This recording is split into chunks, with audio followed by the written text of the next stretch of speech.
आज की ये पुरवकार तकरीब जिसमें हम आने वाले फीफा और एकैब के इलेक्शन हैं उसके कैंडिडेट्स का इंट्रोडक्शन आपसे करवाएंगे।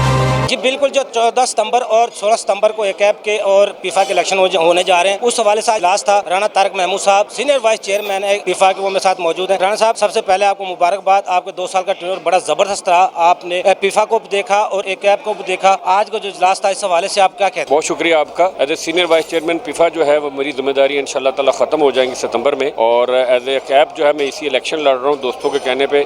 बेशक आप सही बात कर रहे हैं, आपको उसी वक्त खुशी होती है जब आप एक कोई परफॉर्म करते हैं और आपको इसका रिवार्ड मिलता है मेंबर की अप्रिसिएशन से।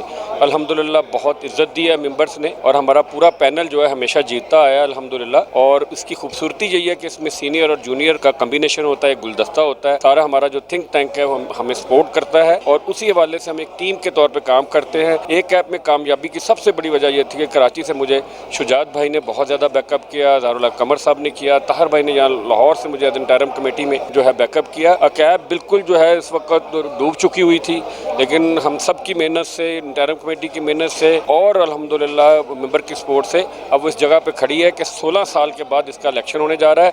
आज इलेक्शन के सिलसिले में हमने तमाम मेंबर को यहाँ दावत दी थी, गेट टुगेदर किया था। सियालकोट से भी दोस्त आए थे जो वहाँ से इलेक्शन लड़ रहे हैं हमारे पैनल से। हम उम्मीद करते हैं कि इंशाल्लाह ताला हमारा पूरा पैनल कामयाब होगा, हम दोबारा फिर खिदमत वो मेंबर की कर सकेंगे। आज जो फीफा के उम्मीदवार हैं चेयरमैन वाइस चेयरमैन के लिए जो जिनको चुना गया है वो कौन है, और जो एकैब के वो चुने गए वो? देखिए जी, फीफा के हवाले से तो हम बड़े क्लियर हैं कि हमारे इस दफ़ा जो चेयरमैन है वो इनकमिंग चेयरमैन हमारे जमील साहब है, और ये हमारा मुत्तफ़िका फ़ैसला है सबका। अल्हम्दुलिल्लाह पहले ही हम कॉर्पोरेट क्लास में जीत चुके हैं, और बाकी सीटें जो एसोसिएट की रह गई हैं वो इंशाल्लाह ताला हम कन्विंसिंगली जीतेंगे। और जमील साहब भी, चूँकि इस दफ़ा लाहौर की बारी है, नॉर्थ की बारी है, तो जमील साहब इज़ द राइट कैंडिडेट।